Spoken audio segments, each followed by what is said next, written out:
အားလုံးပဲမင်္ဂလာပါကိုရတဲ့လူကြီး channel မှာပြန်လည်ကြိုဆိုလိုက်ပါတယ်ကျွန်တော်မနေ့က2025ခုနှစ်မှာ2025ခုနှစ်မှာကိုနာဝင်းနဲ့တုံညာပရိလာပြီးထိုးခဲ့တယ်ပေါ့ဗျာဖုန်းတစ်ပတ်တစ်ပွဲလုံးနဲ့ဒါပေမဲ့မထွက်ခဲ့ဘူးပေါ့ကိုနာဝင်းနဲ့တုံညာပရိ2025ခုနှစ်မှာမထွက်ခဲ့ဘူးကျွန်တော် live ထိုးနေအောင်မထွက်ခဲ့ခု2026ခုနှစ်မှာလာပြီးထွက်သွားတယ်ပေါ့၄ခု9ဆိုပြီးကိုနာဝင်းနဲ့တုံညာပရိကြီးကျွန်တော်မနေ့ကကိုနာဝင်းနဲ့တုံညာပရိလာထွက်ခဲ့ရင်တွေ့ရအောင်မှာကိုပရိလိုက်ထိုးမယ်ဆိုပြီးတော့ကိုပရိကဏ္ဍလေးဝေးခဲ့တာပေါ့ဒါပေမဲ့ကိုနာဘိနဲ့တုံညာပရိမနေ့ကမထွက်ခဲ့တော့အဲ့ဒီကိုပရိကဏ္ဍလေးမထိုးခဲ့ရဘူးပေါ့ဗျာအဲ့ကိုနာဘိနဲ့တုံညာပရိကအခုထွက်သွားပြီဆိုတော့အဲ့ဒီကိုပရိကဏ္ဍလေးတစ်ခွက်ဒီချိန်မှာလိုက်ပြီးထိုးအောင်မယ်ပေါ့ဟုတ်အဲ့ဒီကဏ္ဍလေးလိုက်ပြီးကြည့်အောင်ကံမနေ့ကလက်ကျန်ကဏ္ဍပေါ့မနေ့ကလက်ကျန်ကဏ္ဍအခုလိုက်ပြီးထွက်သွားဆိုတော့ကျွန်တော်လည်းအဲ့ဒီကိုပရိကဏ္ဍမွေးခွက်လေးဒီနေ့လိုက်ပြီးထိုးအောင်မယ်ပေါ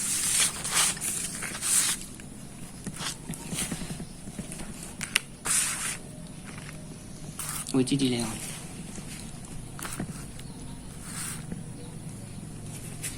ဖရင်ကျွန်တော်ဖရင်တော့မဟုတ်ပါဗျာဆရာကြီးဖရင်ပေါ့ဆရာကြီးဖရင်ကျွန်တော်40 grade ပေးပါတယ်ကျွန်တော်အဲ့ဒီဆရာကြီးဖရင်ကမှယူပြီးတော့ဖရင်ကိုယူပြီးတော့မှဒီနေ့ကမွေးကနန်းထုတ်ခဲ့တာဟုတ်ပြီကြည့်ကြည့်အောင်လေနော်ကျွန်တော်85ခုနှစ်မှာပထမအချိန်မှာရှီပေါင်း shot ဒုတိယအချိန်မှာနောက်ပေါင်း9ရှီပေါင်း shot နောက်ပေါင်း9ဆိုဖြစ်စဉ်လေးဖြစ်တယ်ပေါ့85ခုနှစ်မှာအဲ့လိုဖြစ်ပြီးဆိုတာနဲ့အဲ့ဒီထဲမှာ360ဆိုတဲ့ကဏ္ဍတစ်ခုလိုက်ထွက်တယ်ပေါ့360ဆိုတဲ့ကဏ္ဍတစ်ခုလိုက်ထွက်တယ်အဲ့ဒီ360ကဏ္ဍကပြန်ကြပေါ့360လို့ထွက်လိုက်တာနဲ့အဲ့ဒီကဏ္ဍကပြန်ကြ360လို့လိုက်ထွက်လိုက်တော့ပြန်ကြပေါ့ဘယ်ချိန်မှပြန်ကြမှာလဲဆိုတော့ခွန်မရိအောင်မှပြန်ကြမှာခွန်မရိအောင်မှပြန်ကြတယ်ပေါ့ဒီပြန်ကြည့်ရမယ်ဆိုရင်ကျွန်တော်85ခုနှစ်မှာရှီပေါင်း6နောက်ပေါင်း90ဖြစ်စဉ်လေးဖြစ်တယ်အဲ့ဒီထဲမှာကျွန်တော်360ကဏ္ဍတစ်ခွက်လိုက်ထွက်တယ်လိုက်ထွက်ရင်အဲ့ဒီကဏ္ဍကပြန်ကြဘယ်ချိန်မှပြန်ကြမှာလဲဆိုရင်ကျွန်တော်ခွန်မရိရဲ့အောက်မှာအဲ့ဒီ360ကပြန်ကြမယ်ပေါ့အဲ့ပထမတစ်ကက်ပေါ့ကျွန်တော်ဒုတိယတစ်ကက်အနေနဲ့2019ခုနှစ်မှာရှိတယ်ပေါ့2019ခုနှစ်မှာ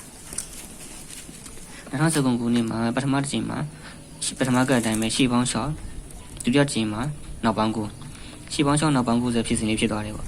့အဲ့ဒီထဲမှာကျွန်တော်တို့360ခဏပတ်လေလေးတစ်ခွက်လိုက်ထွက်သေးတယ်ပေါ့ဗျာ360ပဲခဏလေးတစ်ခွက်လိုက်ထွက်သေး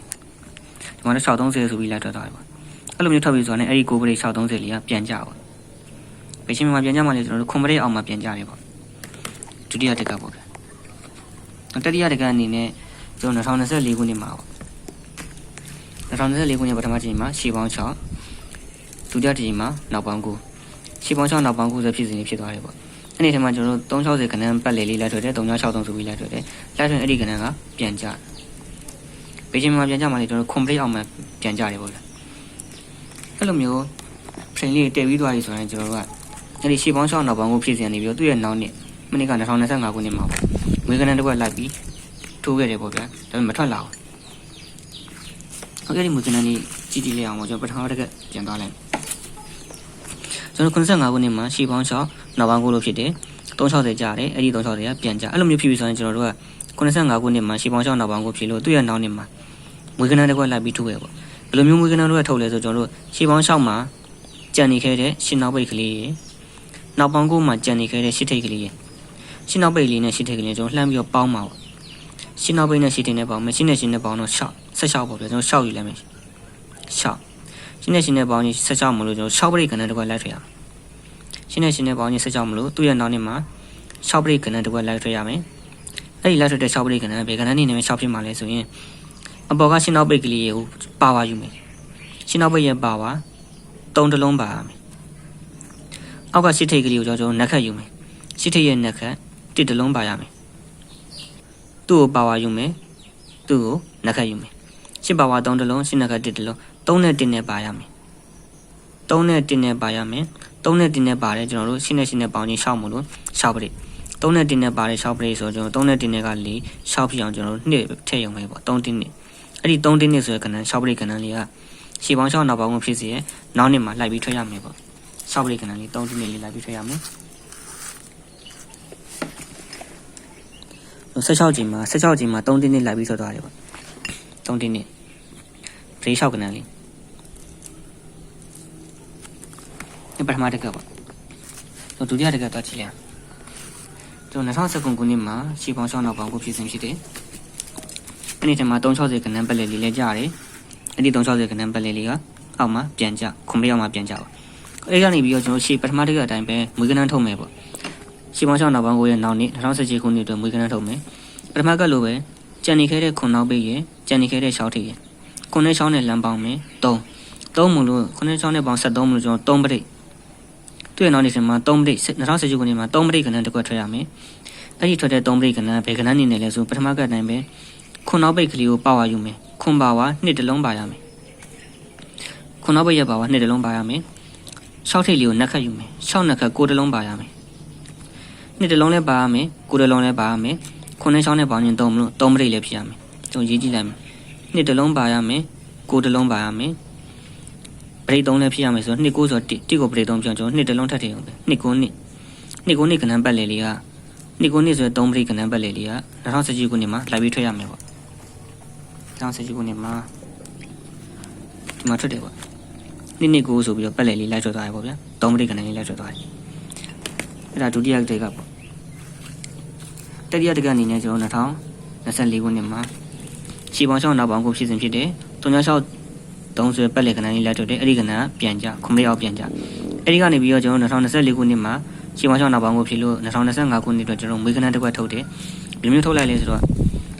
ပထမကတည်းကအတိုင်းပဲကိုနောက်ပိတ်ရင်3ညထိရင်ကြံနေခဲ့တဲ့ကိုနောက်ပိတ်နဲ့ကြံနေခဲ့တဲ့3ညထိနဲ့လမ်းပေါင်းမယ်3ညနဲ့ကိုနဲ့ပေါင်းရင်6မလို့6ပရိတ်ခဏတစ်ခွက်လိုက်ထွက်ရမယ်2025ခုနှစ်မှာအဲ့ဒီလိုက်ထွက်တဲ့6ပရိတ်ခဏကဘယ်ခဏနေလဲဆိုဘယ်ခဏနေလဲ6ပရိတ်ဖြစ်မှလဲဆိုရင်ပထမကတိုင်းရှိကတည်းတိုင်းပဲပေါ့ဗျာအပေါ်ကကိုနောက်ပိတ်ကိုပါဝါယူမယ်6ပါဝါ4တလုံးပါရမယ်အောက်က3ညထိပ်ကီလိုနှက်ခတ်ယူမယ်3ညနှက်ခတ်9တလုံးပါရမယ်6ပါဝါ4တလုံးပါရမယ်3ညနှက်ခတ်9တလုံးပါရမယ်4တလုံးရဲ့9တလုံးရဲ့ပါရမယ်ဘရိတ်6လည်းဖြစ်ရမယ်3ညနဲ့9နဲ့ပေါင်းရင်6မလို့ဘရိတ်6လည်းဖြစ်ရမယ်အဲ့တော့ကျွန်တော်ရေးကြည့်လိုက်မယ်4တလုံးပါရမယ်9တလုံးပါရမယ်4ခွန်4ခွန်ဆိုတော့1ဖြစ်နေကျွန်တော်ဘရိတ်6ဖြစ်နေတာဆိုတော့10တလုံးကတ်ရုံပဲပေါ့4ခွန်ချီဆိုတဲ့ကဏ္ဍပတ်လေကျွန်တော်2025ခုနှစ်မှာမွေးကဏ္ဍအနေနဲ့လိုက်ထိုးခဲ့တယ်ပေါ့ဒါပေမဲ့4ခွန်ချီ2025ခုနှစ်မှာမထွက်လာခဲ့ဘူးပေါ့ကျွန်တော်သူလည်းမထိုးခင်အပေါ်မှာကဏ္ဍတစ်ခွက်ရှိသေးတယ်ပေါ့ပထမကပြန်သွားကြည့်လိုက်ပထမကမှာရှေ့ပေါင်းရှောင်းနောက်ပေါင်းကနေပြီးကျွန်တော်တို့ဒီဘက်နှစ်ကိုမွေးကဏ္ဍထိုးတော့ရှင်းနဲ့ပေါင်းချင်းရှောက်မလို့6ပရိတ်ကဏ္ဍဖြစ်ရမယ်10ပါဝါ3တလုံးပါရမယ်အောက်ကရှေ့ကိုနှက်ခတ်ယူမယ်ရှင်းနှက်ခတ်1တလုံးပါရမယ်3တလုံး1တလုံးပါနဲ့ရှင်းနဲ့ပေါင်းချင်းရှောက်မလို့6ပရိတ်3နဲ့1နဲ့ပါရမယ်6ပရိတ်ဆိုကျွန်တော်2တလုံးထည့်အောင်မယ်3 1နဲ့ဆိုရ6ပရိတ်ကဏ္ဍလေးလိုက်ထွက်မယ်သူ့ရဲ့နောက်နေ့ကိုလိုက်ထွက်မယ်ကျွန်တော်လိုက်ထွက်တော့ဘယ်ချိန်မှာထွက်လဲကျွန်တော်16ချိန်မှာထွက်သွားတယ်6ပရိတ်ကဏ္ဍ3 1နဲ့ဆိုပြီးထွက်သွားတယ်သူမထွက်ခင်သူ့ရဲ့အပေါ်မှာ3 1နဲ့က6ပရိတ်မို့လို့6နောက်ပိတ်ခံရမယ်6နောက်ပိတ်ခံပြီးမှ3 1နဲ့ဆို6ပရိတ်လိုက်ထွက်မယ်ခံတဲ့6နောက်ပိတ်ကလည်း3ညပရိတ်ဖြစ်ရမယ်6နောက်ပိတ်ဖြစ်ရမယ်6ပရိတ်ထွက်မဲ့ကဏ္ဍ6ပရိတ်မို့လို့6နောက်ပိတ်ဖြစ်ရမယ်အဲ့ဒီ6နောက်ပိတ်ကဏ္ဍက3ညပရိတ်လည်းဖြစ်ရမယ်6ရှိ6 3ညပရိတ်လည်းဖြစ်ရမယ်အဲ့လိုမျိုး3ညပရိတ်ဖြစ်ပြီးဆိုတာနဲ့အဆောင်3လုံးကိုလည်း3ညလို့ဖြစ်ရမယ်2 6ဆိုပြီးအဆောင်3လုံးလည်း3ညလို့ဖြစ်ရမယ်3ညပရိတ်လည်းဖြစ်ရမယ်တော့မှဖန်ထားတဲ့မွေးကဏ္ဍ3တင်းနှစ်ကတော့မှထွက်တဲ့ကဏ္ဍ3တင်းနှစ်က6ပရိတ်မို့လို့6နောက်ပိတ်လည်းဖြစ်ရမယ်အဲ့လိုမျိုး6နောက်ပိတ်3ညပရိတ်အဆောင်3လုံး3ညအဲ့လိုမျိုးဖြစ်ပြီးတော့မှသူ့အောင်မှာ6ပရိတ်3တင်းနှစ်လေးကသူ့အောင်မှာလာပြီးကြတာပေါ့ဗျာဒုတိယတစ်ခါဆက်သွားကြည့်လိုက်2019ခုနှစ်မှာရှေ့ပေါင်းရှောင်းနောက်ပေါင်းကိုဖြစ်တယ်အဲ့ဒီထဲမှာ360ခဏပတ်လေလေးလိုက်ထွက်တယ်ပြန်လဲကြရတယ်ပေါ့ဗျာခုံလေးအောင်မှာအဲ့ဒီကျွန်တော်တို့2018ခုနှစ်တော့မွေးကဏ္ဍထုတ်တယ်ခုနဲ့ရှောင်းနဲ့ပေါင်းချင်း3မလို့3ပရိတ်ဖြစ်ရမယ်ခွန်ပါပါ2တလုံးနဲ့ပါရမယ်6နှစ်ခတ်9တလုံးပါရမယ်2တလုံးနဲ့9တလုံးနဲ့ပါတယ်3ပရိတ်ဖြစ်ရမယ်3ပရိတ်မလို့ကျွန်တော်2တလုံးကလိုက်တယ်2 9နှစ်ဆိုခဏပတ်လေလေး2018ခုနှစ်လိုက်ထွက်ရမယ်သူမထွက်ခင်ပထမကလို့ပဲသူ့ပေါ်မှာ3ညပရိတ်ခံရမယ်3ညပရိတ်ခံရင်အဲ့ဒီ3ညပရိတ်ကကျွန်တော်ဖမ်းထားတဲ့မွေးကဏ္ဍ2နှစ်ကိုက3ပရိတ်ဖြစ်လို့သူ့ပေါ်မှာထွက်တဲ့3ညပရိတ်က3နောက်ပိတ်နဲ့ဖြစ်ရမယ်3နောက်ပိတ်နဲ့3ညပရိတ်ဖြစ်ရမယ်အဲ့ဒီထွက်လာတဲ့3နောက်ပိတ်နဲ့3ညပရိတ်ကအဆောင်3လုံး3ညလည်းဖြစ်ရမယ်9 3ညဆိုပြီးအဆောင်3လုံး3ညလည်းဖြစ်ရမယ်3ညပရိတ်လည်းဖြစ်ရမယ်3နောက်ပိတ်လည်းဖြစ်ရမယ်သူ့အောင်မှာ3ပရိတ်ခဏကြမယ်အဲ့ဒီ3နောက်ပိတ်အောင်မှာ3ပရိတ်ခဏကြမယ်ကျွန်တော်ဖမ်းခဲ့တဲ့မွေးကဏ္ဍ3ပရိတ်ခဏကြမယ်ပေါ့ဗျာအဲ့ဒီနီးနဲ့ကျွန်တော်တို့က 2025ခုနှစ်မှာမွေးကနန်း၄ခုရှိကိုလာပြီးဖမ်းလိုက်တာပေါ့လူမျိုးဖမ်းတာလဲဆိုရင်ရှိကတ်တွေလိုပဲပေါ့ဗျာ9နဲ့3ရှိပေါင်းရှောင်းနောက်ပေါင်း9ကြံနေခဲ့တဲ့9နောက်ပိတ်3ညထိပ်9နဲ့3ညနဲ့ပေါင်းချင်း9မလို့9ပရိတ်ကနန်းဖြစ်ရမယ်အဲ့ဒီ9ပရိတ်က4 9ပါဝါ4တလုံးပါရမယ်3ညထိပ်နှစ်ခတ်9တလုံးပါရမယ်4ခုတလုံးပါတဲ့9ပရိတ်ဆိုကျွန်တော်10တလုံးကမယ်4ခုရှိအဲ့ဒီ4ခုရှိ2025ခုနှစ်ကကျွန်တော်လိုက်ထွက်ရမယ်ပေါ့ဘယ်ချိန်မှလိုက်ထွက်မှာလဲဆိုရင်ကျွန်တော်3ညပရိတ်ကြာပြီးလိုက်ထွက်ရမယ်ဒါပေမဲ့ကျွန်တော်3ညပရိတ်ကြာပြီးလိုက်ထွက်မယ်4ခုရှိက9ပရိတ်မို့လို့ကြားတဲ့3ညပရိတ်ကလည်း9နောက်ပိတ်နဲ့3ညပရိတ်ဖြစ်ရမယ်9နောက်ပိတ်နဲ့3ညပရိတ်ဖြစ်ရမယ်9နောက်ပိတ်နဲ့3ညပရိတ်ဖြစ်ရမယ်9နောက်ပိတ်နဲ့3ညပရိတ်ကြာပြီးကကျွန်မအဲ့ဒီ4ခုရှိကိုကျွန်တော်လိုက်ထုံးမှာ2025ခုနှစ်မှာဒါပေမဲ့2025ခုနှစ်မှာကျွန်တော်တို့3ညပရိတ်တွေကကြာတော့ကြာခဲ့တယ်2025ခုနှစ်မှာ3ညပရိတ်တွေကကြာတော့ကြာခဲ့တယ်ဒီမှာ3ကနှစ်3ညပရိတ်ကြာဒါပေမဲ့ကျွန်တော်တို့လိုချင်တာ9နောက်ပိတ်ဆိုဒီမှာ2နောက်ပိတ်ကြီးမဟုတ်သေးဘူးပေါ့2နောက်ပိတ်ကြီးဖြစ်တော့ကျွန်တော်တို့လိုချင်တဲ့ပရိတ်မဟုတ်သေးဘူးနောက်ထပ်3ညပရိတ်145ကြာသေးတယ်145ဒါပေမဲ့ तू က3ညပရိတ်တော့ဟုတ်တယ်ကျွန်တော်တို့လိုချင်တဲ့9နောက်ပိတ်နဲ့3ညပရိတ်မဟုတ်ဘူးအဆောင်3လုံးလည်း3ညမဖြစ်ဘူး691ဆို6ဖြစ်နေအဆောင်3လုံး3ညလည်းမဖြစ်ဘူး9နောက်ပိတ်လည်းမဟုတ်ဘူးအဲ့မကြတော့ဘူးပေါ့ဆိုတော့မနေ့က3ညပရိတ်တော့ကြာတယ်9နောက်ပိတ်လည်းမဟုတ်ခဲ့ဘူးပေါ့3ကနေကြာတော့လည်း9နောက်ပိတ်မဟုတ်ခဲ့ဘူးအဆောင်3လုံးလည်း3ညမဖြစ်ခဲ့ဘူးအဲ့ဒါကြောင့်မလို့အဲ့ဒီအောင်မှာကျွန်တော်4ခုချစ်တွေလိုက်မထိုးခဲ့ဘူးပေါ့ဗျာအဲ့လိုမျိုး3ညပရိတ်ကအခု2026ခုနှစ်မှာလာကြသွားတယ်ပေါ့ဒီချိန်မှာပြီးခဲ့တဲ့14ချိန်လာကြသွားတယ်ပေါ့9နောက်ပိတ်နဲ့3ညပရိတ်ကြီးလာကြသွားတယ်အဆောင်3လုံးလည်း914ဆိုပြီးတော့3ညကြီးလည်းဖြစ်သွားတယ်အဆောင်3လုံးလည်း3ညဖြစ်သွားတယ်9နောက်ပိတ်နဲ့3ညပရိတ်လည်းဖြစ်သွားတယ်ကျွန်တော်မနေ့ကစောင်းခဲ့တဲ့4ခုချစ်9နောက်ပိတ်နဲ့3ညပရိတ်အောင်မှာထိုးမယ်ဆိုတဲ့4ခုချစ်ကလည်းပရိတ်9အဲ့ဒီပရိတ်ကိုကျွန်တော်ထိုးခြင်းလို့9နောက်ပိတ်နဲ့3ညပရိတ်ကိုမနေ့ကစောင်းတယ်မထွက်လာဘူးဒီနေ့မှလာပြီးထွက်လာတယ်9နောက်ပိတ်နဲ့3ညပရိတ်ရှေ့ပထမကတ်ဒီအတိုင်းပဲ